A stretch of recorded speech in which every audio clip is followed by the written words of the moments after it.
নমস্কার বন্ধুরা, আমি স্বপ্না। আমার হাবজি কাবজি হেসেলে আপনাদের স্বাগত।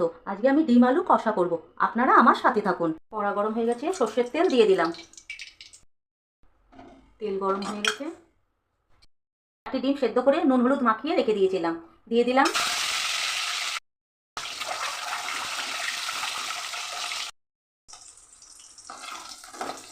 ডিম ভাজা হয়ে গেছে, আমি ডিম তুলে নিলাম। একটা আলুকে 4 টুকরো করে সেদ্ধ করে রেখেছিলাম, নুন হলুদ মাখিয়ে দিয়ে দিলাম।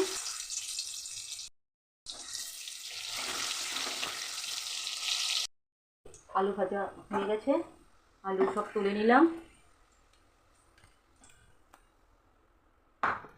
কুচনো পেঁয়াজ দিয়ে দিলাম।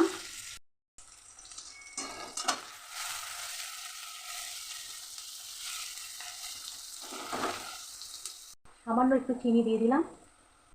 গরম মশলা থেতো করে রেখেছিলাম, দিয়ে দিলাম।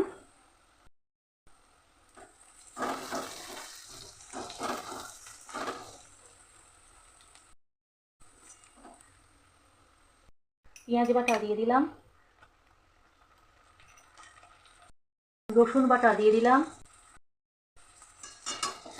এগুলো সমস্ত মিশিয়ে দিলাম। আদা একটু বাদে দেবো।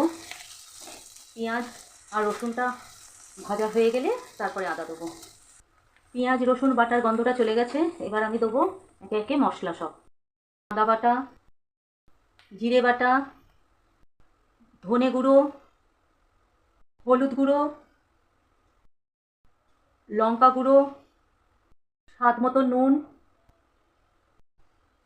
এবার সব একসাথে মিশিয়ে দেবো, দিয়ে নাড়াবো।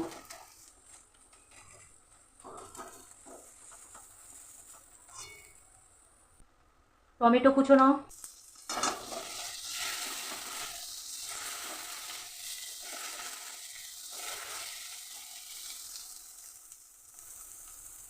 সামান্য একটু জল মশলা কষাবার জন্যে।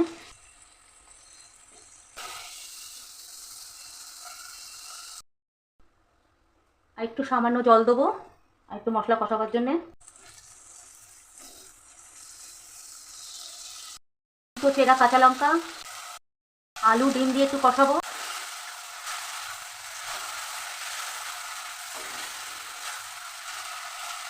আমার ডিম আলু মশলা কষানো হয়ে গেছে, এবার একটু সামান্য জল দেবো আর দুটো গোটা কাঁচা লঙ্কা।